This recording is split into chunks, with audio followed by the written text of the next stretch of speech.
Yeah, and I think that that's why it's the worst ending to any manga. TNMP, the Nerdy Misfit Podcast, with your hosts, Connor O'Neill and Matthew Hughes.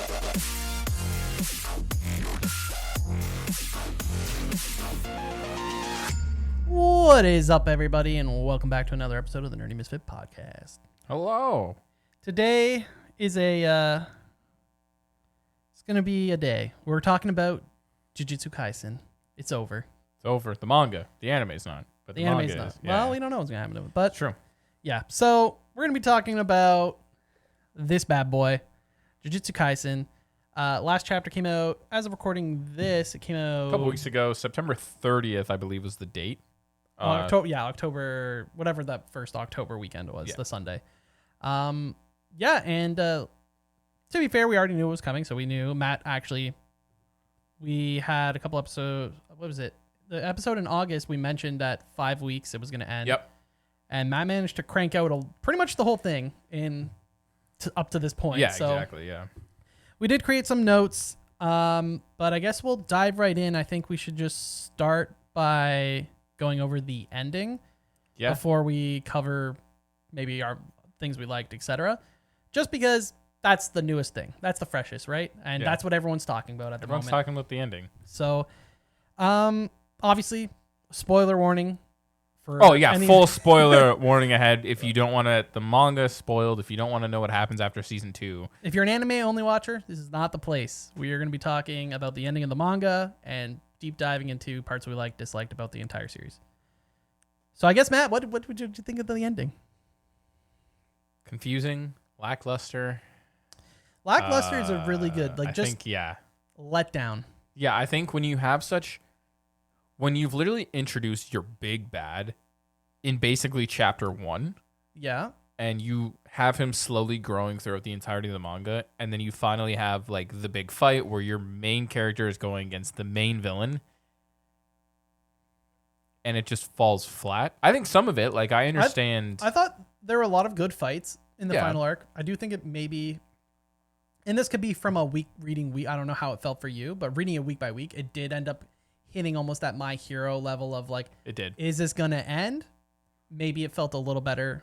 Not really. In all honesty, it had that very similar feel because it's like, oh, 1 week, okay, so this random sorcerer is going to fight him this week. It felt like it was like, who's going to fight him this week?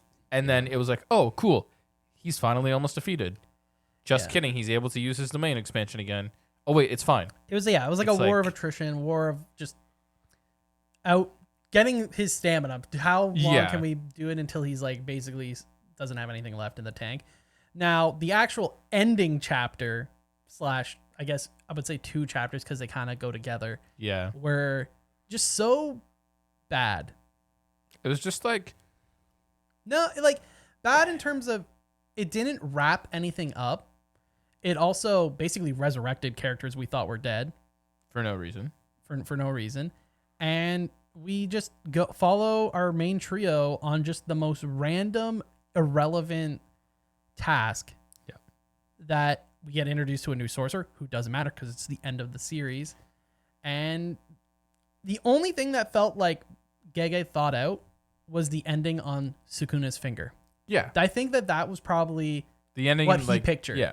As, we kind of started with Sukuna's finger. That started this whole thing. And then it ended with his finger being locked up. Yeah, I think that was the only thing that was planned. Actual thing makes sense. But it's, like you said, like the last 2 chapters that feels like I'm watching a filler from anime. Like somehow My Hero Academia's was better in terms of their epilogue. Ridiculous. Even Demon Slayer arguably had a better epilogue. I thought Demon Slayer's ending was better. Obviously the shipping everyone together and then seeing that was weird.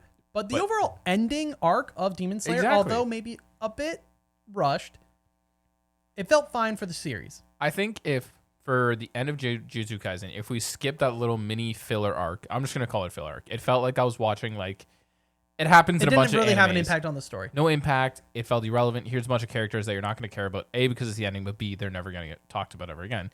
But yeah, like in showing us characters that we thought were dead, but having zero explanation as to how they're living or how they got. That's what I mean. If you were to make this into an anime and you toss that in 2 episodes just randomly throughout the season, you're not telling me that would just feel like filler? Well, like Yuta, like showing Yuta alive, but now he's got the head stitches. How? How did he pull that off? Why? How? What was the reason for that?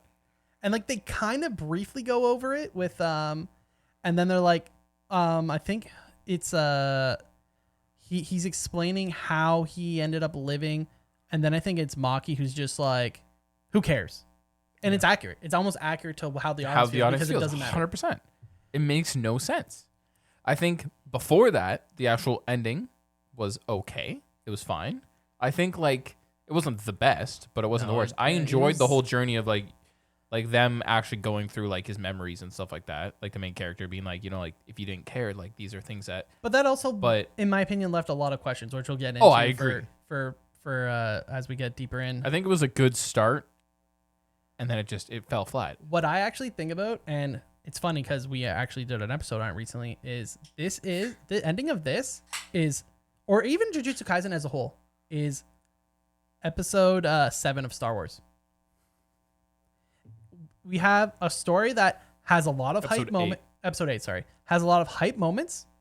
Well, both. It's both. Because we have 7 is all of Jujutsu Kaisen. Yeah. We're setting up, like, there's so many cool plot lines, cool characters with foreshadowing. That's the biggest issue, is there's foreshadowing that never gets cleared up of what actually happens.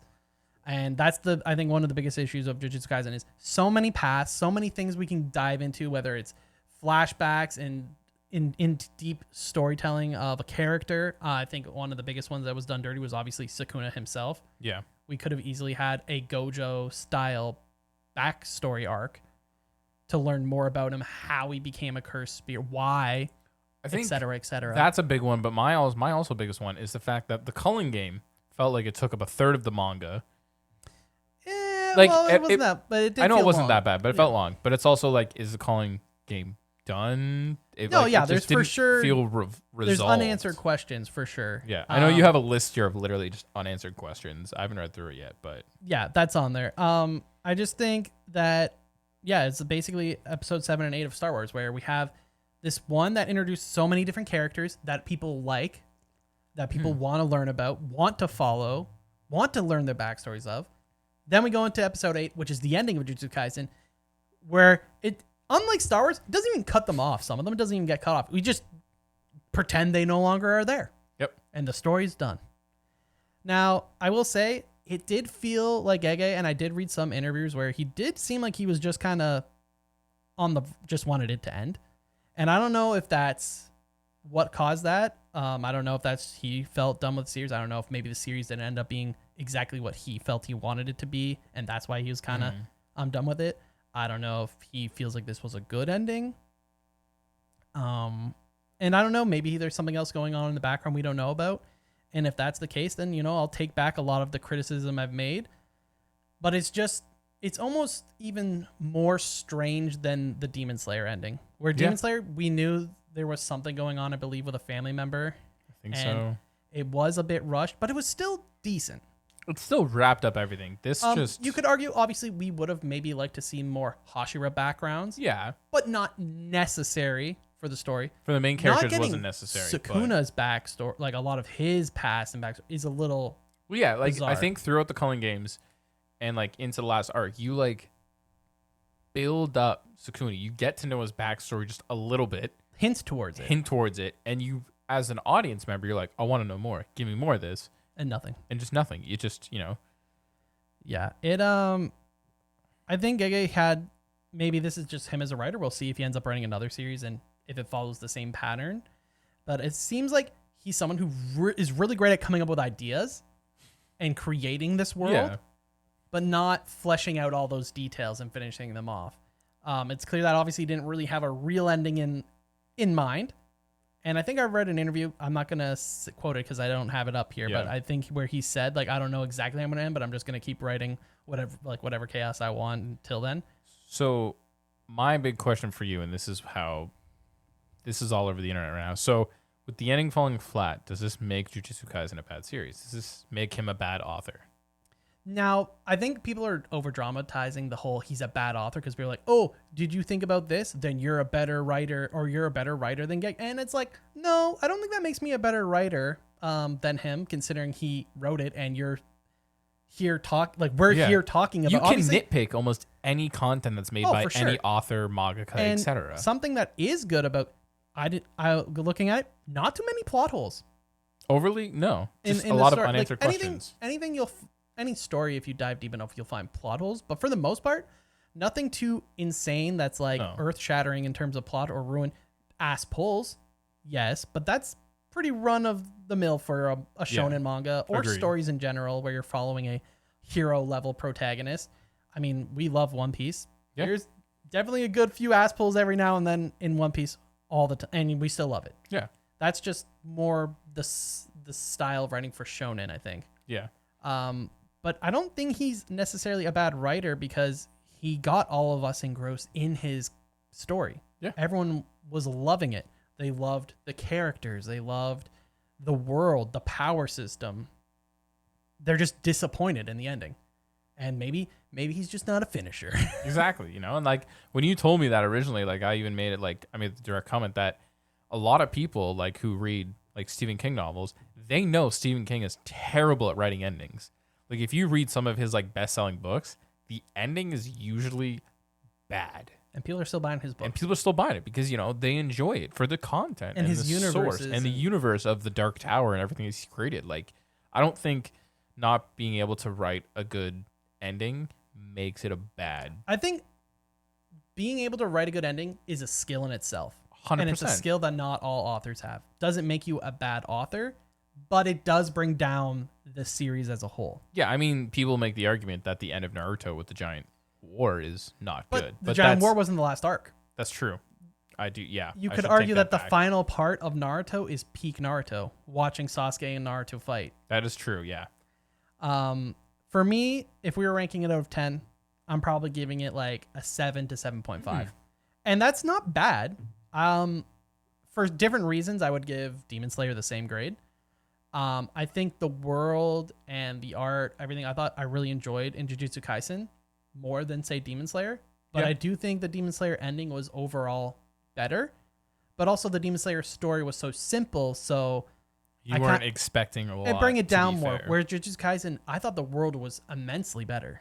I thought there were so many in the power system. It feels like we only scratched the surface, especially with the introduction of the Culling game, and we learn about so many different unique powers we hadn't seen. It feels like we were really just starting to really break down how insane the power system can be. It kind of reminds me of Hunter x Hunter when you first learn about Nen, and then as we progress and we go to Greed Island, and you're like, you start seeing some crazy powers where you're like, wow, this is... And then once you get to the Chimera Ant and you start seeing all of the Nen abilities within that arc, you're like, Nen's crazy.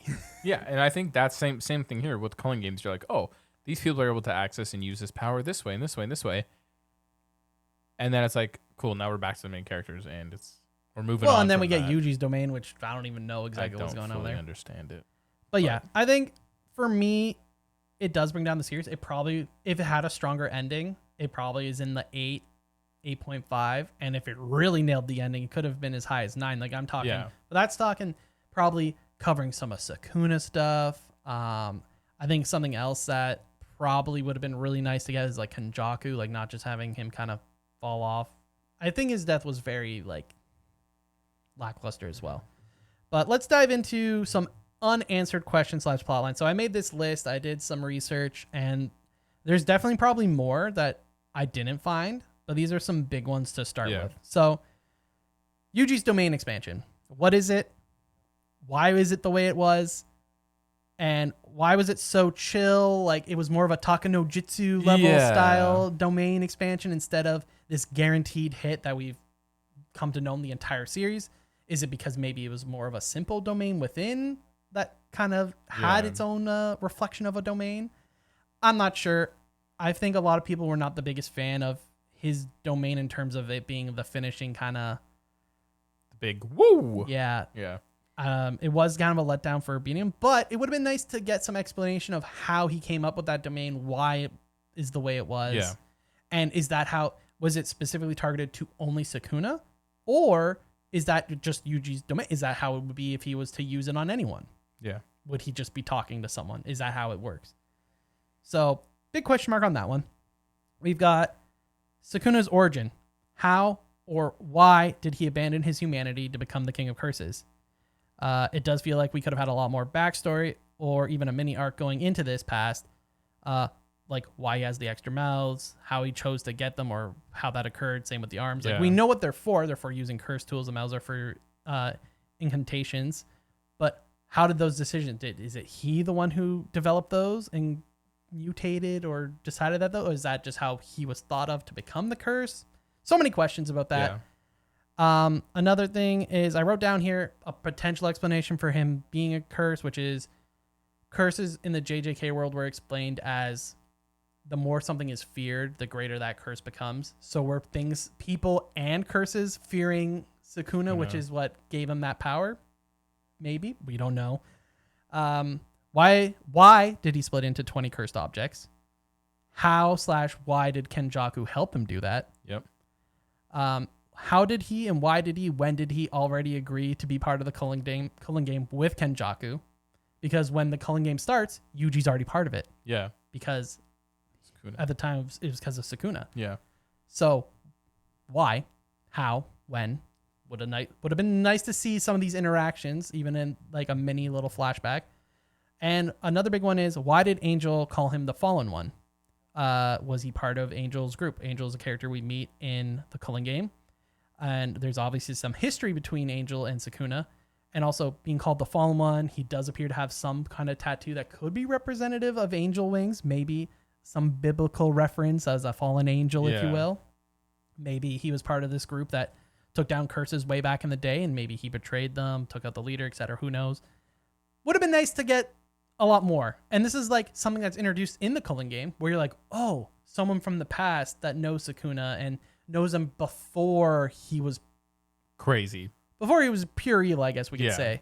But we get nothing else. Just this nice little, wouldn't that be nice to learn about?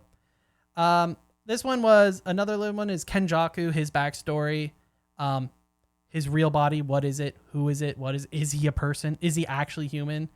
The history with Sukuna, is Kenjaku just a curse? In which case would change a lot of things. Is he actually dead? Because obviously at the end we kind of get someone who looks like Geto, but is for whatever reason is teased, but is obviously never going to be covered because it happens in like the last 2 or 3 chapters. Again, why? It feels like it's... And I feel like Kenjaku, in my opinion, was almost the real big bad. He was the puppet master. Yeah, I can see I felt that. like he was...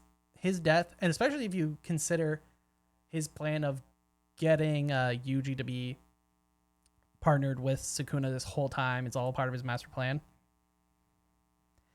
I don't know. I can read this next one. Here we go. Yeah, read the next one. WTF is going on with the calling game? All players have not died, so is it still happening? Players getting points, creating new rules to screw with the calling game because it's causing it to that was end, my own little theories of, like you mentioned, we go into the fight with Sukuna and he dies, but there's stipulations of rules where the culling game does not actually end until, I think it was something... Everyone but certain players, 2 players were left. It was like, alive. 2 or 3 players were alive. I think it was... I can't remember the names of them. I want to say it was Gojo, Sukuna, maybe, and I guess we can look it up, but I think it was Megami as well. Or maybe it was Megami because Megami is Sukuna. So it would have been like Megami, Gojo, and someone else. I think it was 3. Something like that, yeah. Rules. But either way, that never happened. Rule is... So yeah, they beat Sukuna, who's the one who obtained like the leadership status of the... Culling game will end upon the deaths of all players except Geto, yeah, there you go. Fushiguro, and Himi. Okay. So, yeah, question mark. We have no idea if maybe people could have gone and took out all the barriers around that actually made up the culling game somehow. Yeah. It could be that, like I said, like if this is just a theory of like people could have gotten 100 points, created a new rule, and created so many different rules that kind of didn't override but conflict with other rules that caused it to kind of blow itself up. But we don't know. We have no idea. It could be going on still. We have literally no idea. Makes some sense. Then I wrote, what the heckers is Tengen? Where the heckers is Tengen? Because we know he is eaten by Sukuna. He's consumed by Sukuna. And we know that his remains are found in Sukuna after Sukuna's killed. Yeah. We know that the merger was such a big deal. Doesn't appear that the merger occurred because the Culling game kind of interrupted it. And with that leaves the question of this. We know that his body is buried with Sukuna's finger. But we also know that Tengen is an entity that, reincarnates. Yeah. That was always existing, if you will. Where's the soul for Tengen? Is he just chilling around somewhere and we don't know it? Is maybe he did his soul merge with another character? I'm thinking the biggest one is obviously Fushiguro. Yeah. Since he was consumed, his body technically is the one that consumed Tengen when he was Sukuna, right? Yeah. So maybe he has the merger. Does that mean he has powers that Tengen had, like the barrier techniques and potentially other techniques? These are questions that need to be answered because Tengen's a very important character within Jujutsu sorcery as a whole in this world. So that's a big question mark. Which leads into, since we're talking about Megami and stuff, we should talk about the 3 big clans, which also leads into just the higher up society of Jujutsu altogether. Yeah. Because obviously we have the 3 big clans, one of them being the Gojo clan. What's going on with the Gojo clan? Are there other members? We're going to see the last Are they powerful? All we know is that Gojo is so powerful that no one's going to go against what he says. Yeah. Especially in his clan. Basically in all of Jujutsu sorcery in general, let alone his own clan. So he just represents the Gojo clan. Mm-hmm. My assumption is there are other members of the Gojo clan. There would have to be, right? Some of which maybe even have like the Limitless technique, but they don't have the 6 eyes. Yeah. And where were they during all of the Culling game and fighting Sukuna and stuff? Probably too good to actually. Yeah, too pretentious. Yeah, exactly. Yeah. So that's definitely one big thing is what's going on with the Gojo clan? Is the Gojo clan done, or are there actually other members that we just never met? Yeah. Obviously, the Zenin family is only 2 people at this point, so it's not really a clan. I guess you could argue maybe they hook up, but safe to say they don't really. She doesn't. Magi doesn't really come off as the relationship type. Yeah, exactly. Another point too. You got 2 of these points, but like the parents of some of the main characters. Yeah. Why are they irrelevant? Why are they important? And then, like you said at the end, why does Gojo reveal his mom's whereabouts? What was the point of that? Yeah, so there were some definitely questionable things with parents. Yuji's parents is one thing. Obviously, we get some tidbits of Yuji's family, but there's some greater questions of when exactly did Kenjaku take over? Mm-hmm.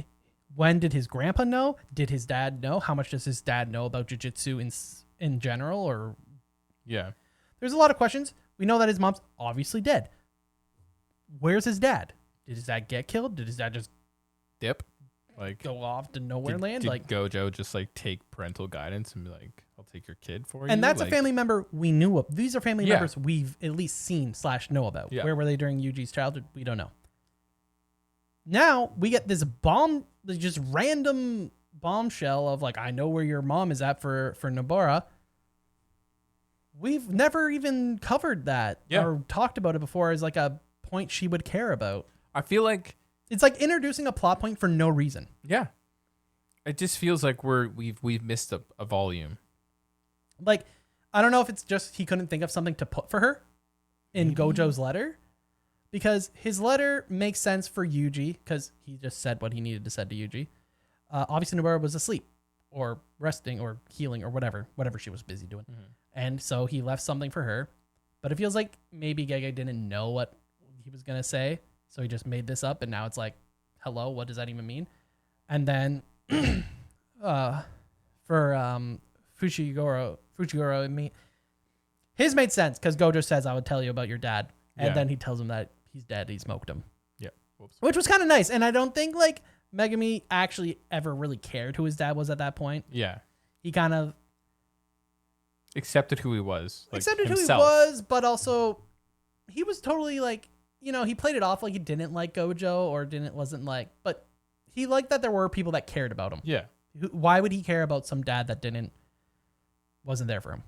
So I feel like for him, that letter made the most sense, but it felt so forced or just opening a plot line for no apparent reason.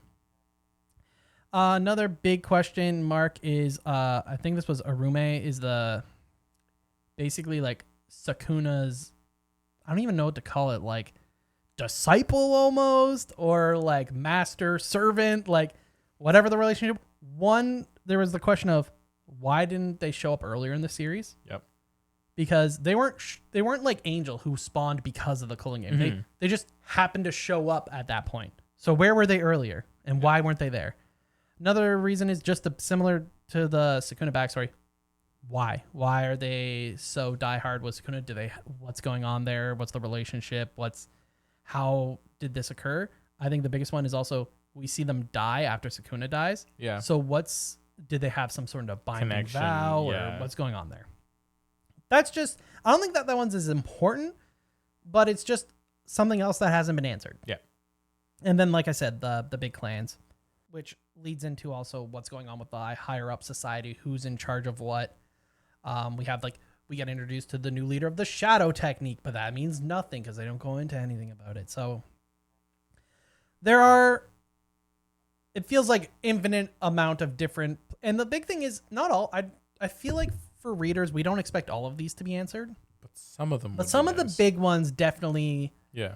I think a lot of people wanted to at least have answered. And then I think I didn't write down, but the last one would be perhaps how the rest of the world knowing about curses and jujutsu sorcery, how that affects the rest of the world now that they know.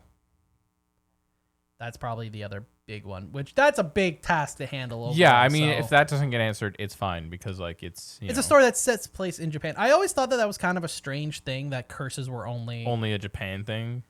Yeah, that did feel a bit strange to me in general. So the rest of the world learning, that's a big task to kind of fill out and make it feel right. Yeah. So we'll let that one slide. But there's a lot of questions. I guess the positive is obviously there aren't that many plot holes, but wow, do we have a lot of unanswered questions. Yeah. And I guess I should say, like, with the ending, I really enjoyed reading the series. Yeah. I had a really fun time watching it as well as the anime, what they have of the anime so far. And it's a very enjoyable series.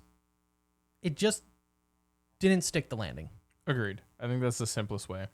It's like, okay. Like a diving, like gymnastics. You get points for doing all the flips and it looks good, but you didn't stick the landing. Then you're going to get deducted. Yeah. And that's how I feel. I would agree with that. I was talking to Gray, and Gray's not really big on ranking things on like a scale of 0 to 10. Yeah. But a way he likes to look at manga, for example, is he likes to look at it as a scale of like, do I recommend reading this to someone? Do I recommend that they own it, like it's that good? Yeah. Or do I just say don't read it? And he's like, I recommend people read Jujutsu, but I would never tell people to buy it. That's fair. And I was like, honestly, that's a fair assumption. That's fair. Like, yeah, okay. Is the series worth spending the almost like 30 volumes it'll end up? I think it is. I think it's 29 or 30 volumes. Probably not. No. Not unless you really liked it and you've already read it. Yeah. Or you've started collecting it. Yeah. So, anyways, but yeah, I think it's worth reading. It's fun. It's super enjoyable. Cool combat, good fights. Yeah. But yeah, maybe not owning it. Yeah. But now we'll get more into the story as a whole. So Matt, I guess we'll start with what attracted you, or what are some of the things that kept you interested in the series to continue, other than, the podcast and being forced to kind of crank it out. I mean, like when the first season of the actual anime started airing, I know you were watching it and you were like, oh, you got to check this out and everything. Cause it was one of those things that when the first season came out, I remember people being like, oh, if you like Naruto, then you're probably going to like, it's like darker version of Naruto, because obviously Gojo got compared to Yeah, Kakashi and like Team you had 7 got compared to the 3 we had. Yeah, so I think it's one of those things where I was like, oh, obviously I love Naruto. Like, it was great. Like, maybe I should check this out. And I remember I watched the first episode with you, and I was like, oh, this is super neat. And then I just never got back to it for some reason. And then I finally did because you're like, oh, season 2 is airing. And I think once I started watching a few of the episodes, I was like, oh, this universe seems interesting. Like, I'm curious to continue. And I think the first few arcs did a good job of, like, hooking the audience. Yeah, I think they get something Jujutsu Kaisen does really well. And to be fair, a lot of newer age shonen do this as well. They jump right in. Yeah. They dive right into, like, the nitty-gritty. Like, you get a really brief, okay, this is the main character, blah, blah, blah. Okay, main character, in this case, did something stupid. Now main character is the target of... I think for Jujutsu Kaisen, it's like the concept... This is going to sound weird, but it's like the concept of an isekai in the sense that he's brought into a world that already exists. I know it's not an isekai, but... No, I see what you're saying. You're saying he's brought into this world that he himself had no idea existed. Exactly, and I think and at now the beginning... he's put into it, and he's a key character in it. He's now. a key character in it. He's stuck in the middle, but which feels like an isekai. He always was. But he was always. It was all interconnected. Right? Because his mom was Kenjaku. Yeah. And one of his parents or relatives, or is like the reincarnation of some... Oh, yeah. It was... That gives me Naruto feels where it's like, oh, Naruto was nobody. He had the 9 tails, but also he was the child of the prophecy who was a reincarnation of this and this. And you're like, oh. Yeah, that kind of ruined a part of Naruto for me as well. But anyways, it dives right in and it dives right in. You feel like you're growing with the main character through the universe a bit, like you're learning alongside him. Yeah, I have this down in like the pros where you as a reader are learning as Yuji learns. Yeah. He's learning about this world, learning about the power systems, learning about what domains are, learning about how broken Gojo is, as all of we are learning. Yeah, exactly. It was good. And it makes it enjoyable. For me, I just wrote down, I only put like very basic points. It had very eye-catching character designs. I would agree. That goes for more than just Gojo. Like all the characters look good. I liked the school uniforms, like how all of them kind of have, other than... I guess most of them have kind of their own way of wearing the uniform, except Megumi, who kind of just wears it normally. Yeah. Yeah, it had good character designs. I liked the darker theme. I feel like we don't get a lot of, I want to say magical, because its sorcery is like a little bit more on the magic side as opposed to, not to the level of Black Clover fantasy style magic, but yeah, you know what I mean? Like, Naruto's magic, but it's taking place in like a much older time. So it makes sense, yeah. Yeah. Where Jujutsu Kaisen takes place now. And it kind of has something that is stemmed in a lot of tradition and history, Jujutsu sorcery. And it's very, very interesting. I thought the fights, obviously, if you look at the anime, are very cool. The fights in the manga are also very enjoyable to read. Easy to follow, relatively. Mm-hmm. Like, you know what's going on during those fights. And the biggest one is it had a really solid power system. Now, some of it did get out of hand for some powers, but the whole concept of domains was really cool and fun. And like, it started off simplistic. It kind of ended up being like a chess match because like how you don't want to use your domain expansion if you know that someone else is more powerful, because then they'll just use theirs and counter yours. But then we get introduced to simple domains for people that can't use domain expansion. It's very interesting. I feel like that's kind of how Hunter x Hunter is too, where it like starts off, you're like, hey, this is the base system. And I think what Hunter x Hunter did better is it's clear that all the systems were already created. Yeah.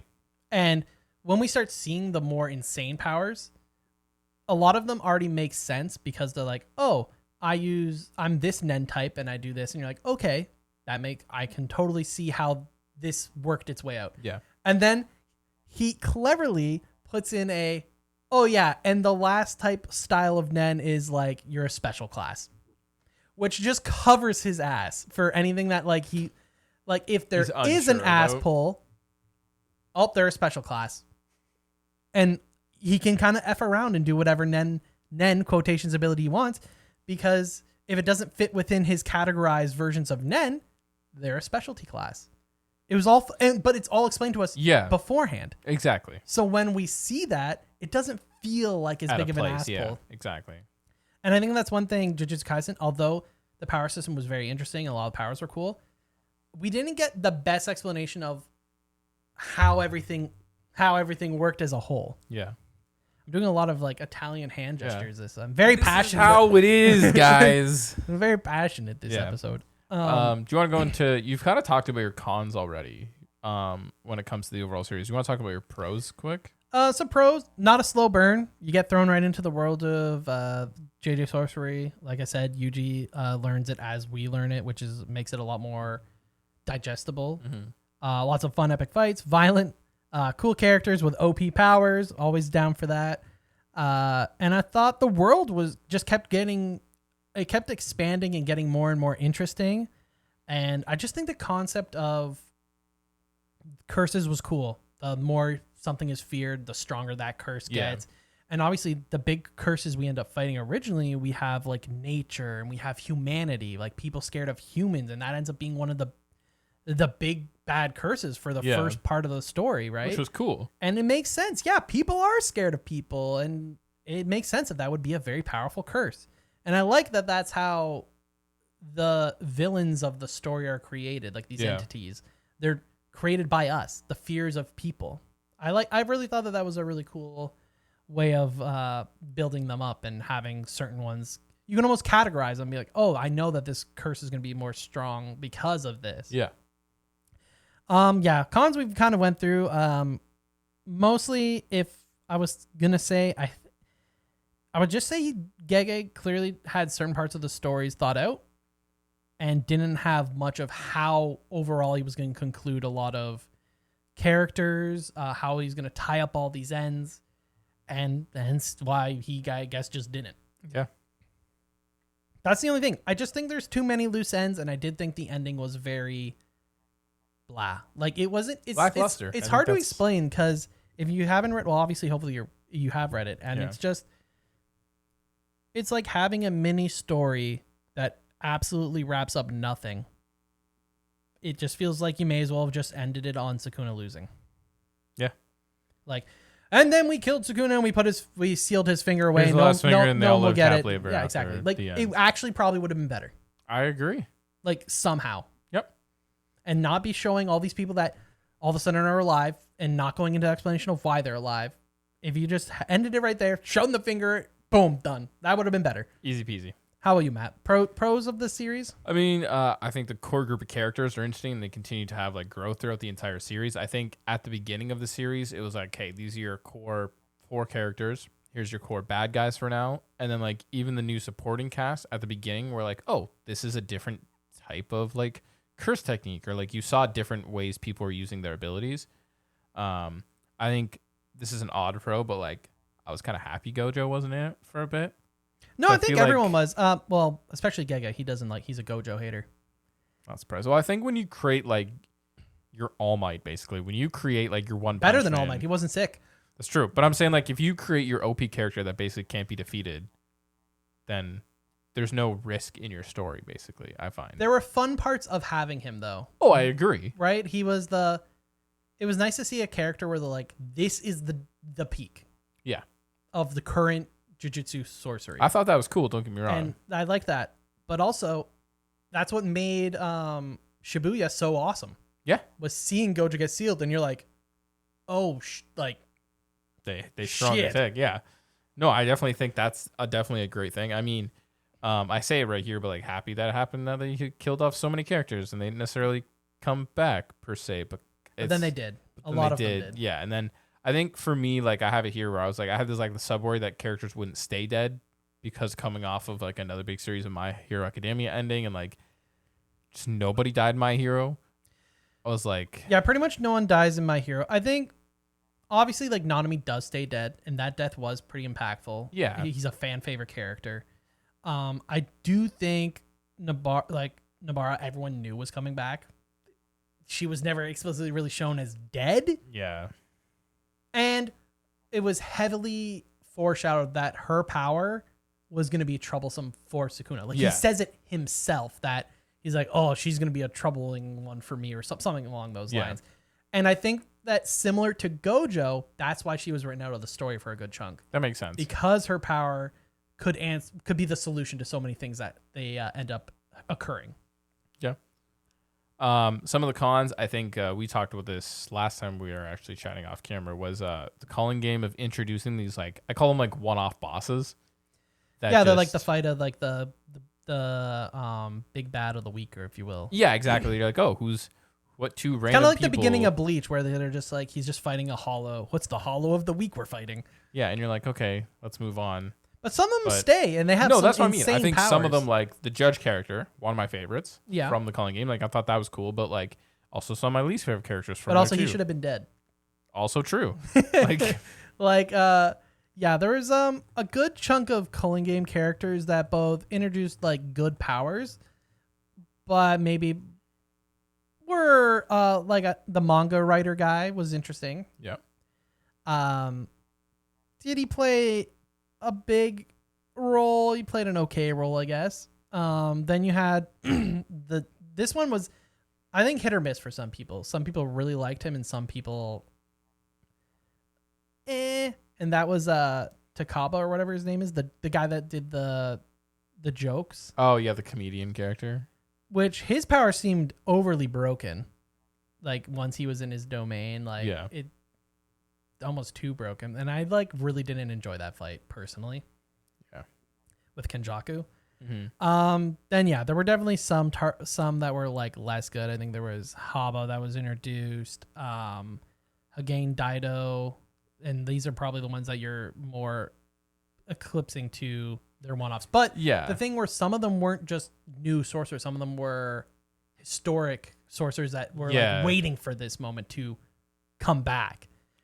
Right. But then those kind of fell flat to me. But some of them had to die. Yeah. We had to see characters lose to get points for the culling game. No, definitely. Yeah. Right? Or else the culling game wouldn't advance. We want to get some of the rules. Obviously, we get Angel, right? Which is a big character. But yeah, I think the fan favorite, and I think a lot of people's fan favorite, was probably Hiromi Higuruma, who is the judge. Yeah. And his power was obviously very cool. I really enjoyed it. I thought also it was somewhat predictable that if he was still alive, that they would try and use it on Sukuna. And it was awesome. I think that was one of the ass pulls of the Sukuna fight. Sukuna being able to steal the sword. Yeah. I thought that was... I think leading up to that moment was cool. Yes. Like, I thought Yuji getting, like, the actual, like, sword or whatever, I was like, oh, this is going to be great. And then, like you said, it's basically an ass pull. We're like, oh, well. Yeah. Another ass pull. Sukuna probably has the most ass pulls in the entire series, for sure. I would agree. I think another con, too, is... and this is not, like... I don't know the full story behind this. You might know, like, the random... like panels that just weren't finished. Like I think that those were just unfinished panels. Just happens sometimes. I don't really think. Yeah, well, yeah, writing that's manga what I mean. is No, I guess very like, difficult thing. It's not like if you've never watched or read, I would highly, not that it's to a T the same, but I would highly recommend watching or reading Bakuman. It's a manga about people trying to be mangaka. And it does cover a lot of like the overworking nature of it, how difficult it is, how grueling the schedule can be, et cetera, et cetera. And yeah, sometimes you just don't make the cut. The one thing is, I do find it weird that they still ended up in the volumes. I'm almost pretty sure that they're in the volumes, those unfinished chapters. And usually when the Takabon or the volumes are getting ready for release, a lot of stuff is cleaned up. Yeah. So I am a bit shocked on that end, but it happens. We've had One Piece chapters that have been very similar. That's what I mean. It happens. Yeah. Moving on, we can make this question quick. Anime or manga, which do you prefer? I think anime and manga is very difficult, especially with an unfinished anime. We don't know. They could easily go the route of Promised Neverland and just be like, hey, the series is done. It's already a best-selling series, similar to Promised Neverland, best-selling series, but it's done. We don't really need to sell it anymore. Yeah. And just skip over a bunch of stuff. I hate that it would do that.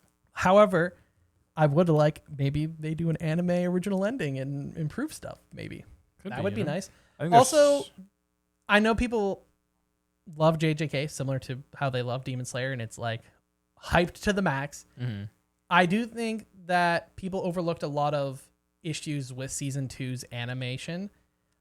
Was there good parts? Absolutely. Was there also some parts that you could actually be nitpicky or even say that weren't done well? Yes. Absolutely. And I feel like that does not get mentioned as much. Is it worth noting that animators themselves came out and said, we wanted more time, we weren't given more time? Yes. Yeah. I'm not saying it's on the animators. This is totally on the studio. Yeah. MAPPA should just let them cook because when they have the time to cook, they cook. Right? It's a masterpiece. They when do you're rushed, some you're stellar rushed. animation. And for a series that is so heavily fighting, just You need that time. yeah, take the time. There's no rush. The series is done. Just come out with it as it goes. As long as you don't end up pulling an Attack on Titan and get people tired of it by introducing the ending, part 1, part 2, part 3, part 100, then it should be fine. But overall, at the moment, I would say, yeah, just read the manga. Like, especially with how long you'll probably be waiting for the whole thing to be finished. If you're really interested in seeing the ending, you would have to read the manga. Easy peasy. What about your favorite characters? Favorite and I'll least run favorite through characters? this quick. I mean, favorite characters. The judge, like we talked about, I thought his ability was great. I thought even like him and Yuji, like having that first thing of like guilty, not guilty. I thought that was like. Oh, you mean like when Yuji and him first fought? Yeah. And we first get introduced to him? Yeah. I was like, okay, that's interesting. But then it was weird because I didn't get my hope up because at this point I'm like, oh, he's just going to be like a random one-off. And then I got more excited when he actually came back later. And I was like, oh, cool. Like there's actually a payoff. Kento, I think he was super interesting because you see him as like, he was, I think he's a first grade sorcerer. He went to Jujutsu High, whatever, and then he left. And he was kind of became more of a detective. And you kind of see like, not everyone stays in the Jujutsu Kaisen world, basically, you know? Like some people take, I think it was just good, a different take on the world that was kind of created. And I thought his relationship with Yuji was really fun. Yeah. And obviously I just love the weapon he had, like the sword wrapped around the cloth. Well, Like- yeah, because the thing about Nanami is that he, well, I think it was a cleaver maybe even. I don't remember. Yeah. But it was cool to see someone that gave up on the world and was like, well, what's the point? But then Yeah. he goes back to it because he realizes like not everyone has the abilities he has. Yeah, exactly. Which I also enjoyed. I think like he was one of those supporting characters that like got good character development, created connection with the characters. And then when he He had an impactful death. Yeah, exactly. Yeah, he died. He actually died. Yeah, he actually died and stayed dead, as far as we know. Yeah. No, he's definitely, I think, a fan favorite as well. Yeah. It was very epic. In season 2, the episode for the Shibuya arc when he does die, all the reactions on TikTok and everything were pretty funny because obviously so many people don't know that happened. And then Panda. Yeah. Panda's just fun. I love the idea of having him like the It's three like different 3 hearts modes. or whatever, right? Yeah. Because he's got like his Gorilla. siblings. Gorilla's his brother. Triceratops is his sister, kind of thing. Like that's really fun. Least favorite characters. Principal. I don't know. Just didn't really care for him. I know he's like impactful for the story overall, and he created Panda. Yeah, that's and pretty then- funny that you don't like him when he created Of course, Panda. that's what it says. And then Habu. He's just the helicopter hair guy from the Calling game. I'm like, you are Whack. stupid. You're ridiculous. Yeah. That's funny that you don't like the principal. I don't think I have a feeling either way on him, and this is Masamichi Yaga for people that want the name. He's the principal of the Tokyo Jujutsu High. Mhm. He's also the one that allows Yuji to come in to the school because we meet him at the very beginning where he's like Yuji has to hold on to the one bear that he makes that collects not mana but like the whatever. Yeah, I thought I was kind of sad when he was off screened. No, I'm talking about the other principal, not Tokyo. Like the actual JJ, like the Kyoto Jujutsu Kai, like the old man. Yeah, okay, so you have to be more specific because the main principal that we know is the Tokyo Jujutsu. Oh no, I have his name in the document here. So you're Gakuganji. talking about the guy who plays guitar. Yeah, the guy who felt like that dude from Hunter x Hunter. So you don't, but there's got. That's why I was Because the confused. I was reason like, wait a second. The reason I don't like him is because he's a dick. That's why. I just didn't care for him. Like anytime he was on the but screen. that's good writing because if you don't like him because he's a dick or because he's very like old school, right? Like he's kind of in that higher tier of like I don't like Gojo. I don't like the character, but it's because of the good writing. I'm not like he's just my least favorite character because of. I don't that. know. I Like, almost feel like those types of characters when you put them as your least favorite, I see what you mean. disingenuous to the writing. That's fair. Because that's like saying, oh, I don't like Voldemort. But why don't you like Voldemort? Because he's evil and he's bad? Or Peter Pettigrew? I hate Peter. Like I hate him, but you hate him because he betrayed everyone. Yeah, because he's that's fair. Bad. Because Good writing. It but annoys like, you. yeah. Not that J.J. Rowling's J.J. Rowling. J.J.K. Rowling.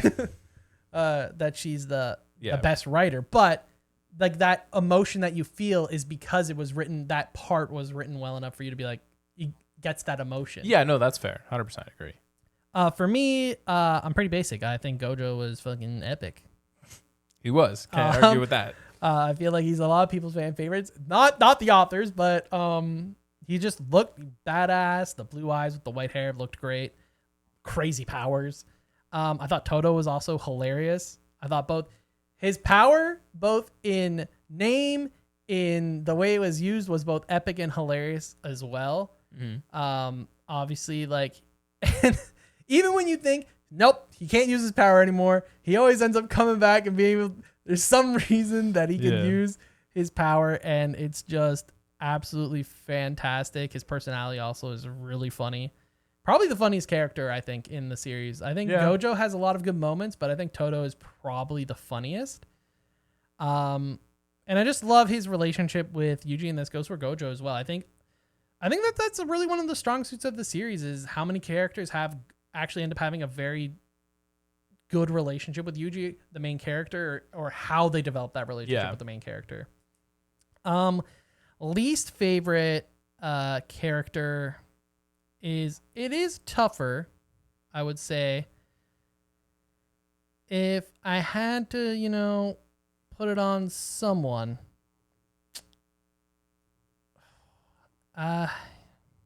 actually, I don't know who my least favorite character would be. Someone from the Calling Games. Yeah, probably someone who, like, that sorcerer we get introduced to in chapter 270.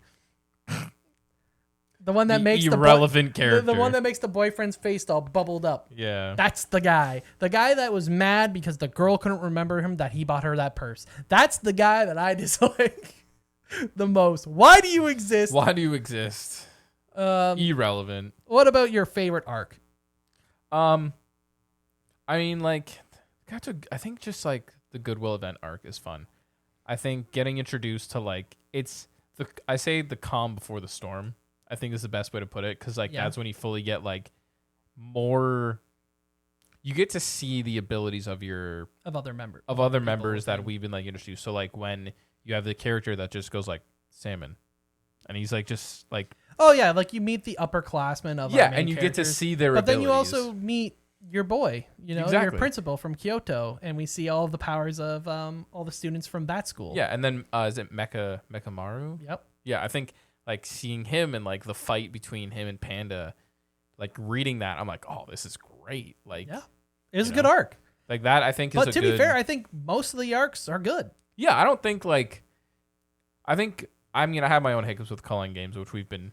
Yeah, but I mean, like overall, but it's not a bad arc. Most arcs are good. Like I put, the Shibuya incident arc is probably my favorite. Mm-hmm. Most because there's just so much going on in terms of both how the story is developing and expanding and the drama that occurs within that. Yeah. But also seeing Gojo using his domain like to try and affect the least many people as possible, and he's still killing a good chunk of people, but it's his only option. Obviously he gets sealed, but then we also have all the stuff going on with Sukuna, and then he ends up using his domain that we see for the first.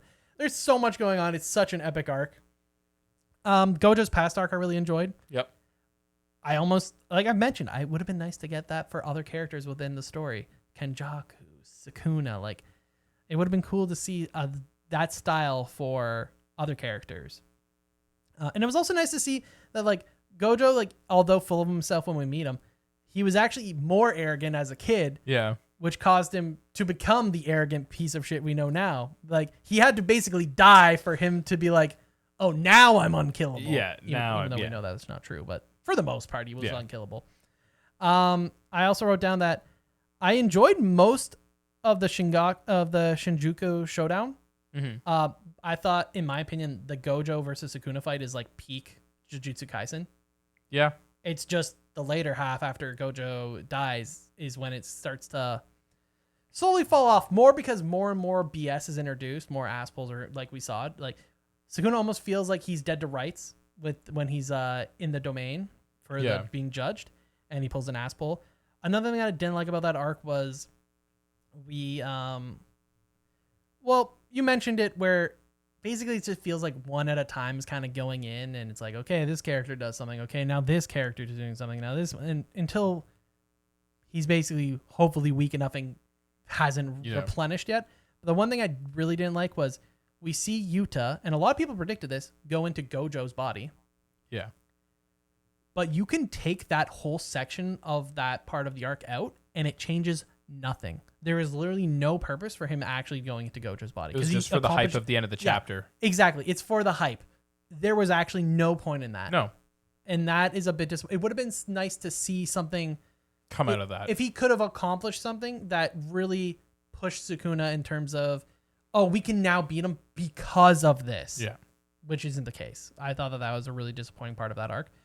But my least favorite arc is probably the Culling game. But I wrote, by default, it's the Culling game because it both felt the longest, it felt a little bit the messiest, if you will, and it technically never ended. That's what I mean. It doesn't end, and you're just left wondering. We don't know how it ended if it did end. That's exactly. the issue. We can assume it did. Yeah, we can make that assumption, but we don't know how, what, it's not why. in writing. We know nothing.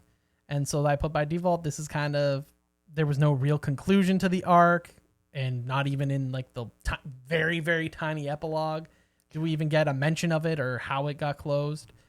So it makes it the worst. There were obviously some really peak moments within that, but overall, that was probably the most disappointing arc. And you're the same. Yeah, it's just like, it's not bad. It's just, it never ended. That's what I mean. And I think there's no nice conclusion to it. Again, it's the thing too of like, oh, here's one-off characters, and then just. I didn't mind some of the characters. Like, I don't have as big of an issue with that as you. I do feel like there were the issue with a lot of characters in terms of like trying to keep up with who's who and what's going on and what rules are going on and what. I found that to be a bit confusing, but it's more just it never ended. Yeah, and we don't know how it ended or. Because it was a pretty well thought out plan from Kenjaku's side. That's what it felt like, yeah. Like, it was pretty well thought out. But here's what it is, I guess. On to the next. If you guys are, sad that JJK is over, maybe you're sad My Hero Academia is over, maybe there's another big shonen like Black Clover that you're interested in that is it coming to a close and you need something to read, well, check out next week as we have Gray Harbinger on. He's a VTuber that we've had on the podcast before. It's been a while since we've had him on. You should really check out next week's episode as we will talk about maybe some manga you should check out since these have ended. Exactly. Yeah, let us know what your thoughts are on JJK. If you finished the manga, if you're still watching or listening to this and you've only seen the anime or only read part of the manga. Yeah, you don't want to watch it anymore. Yeah. Sorry we spoiled that for you. But anyways, yeah. Thanks for watching. Thanks for listening. Make sure to like, subscribe, join the Discord, check out the link tree, the whole shebang, ring that bell, etc., etc. And we'll see you next Wednesday. Bye. TNMP, the Nerdy Misfit Podcast. Don't forget to join the island by dropping a follow. Thank you. And see you next week.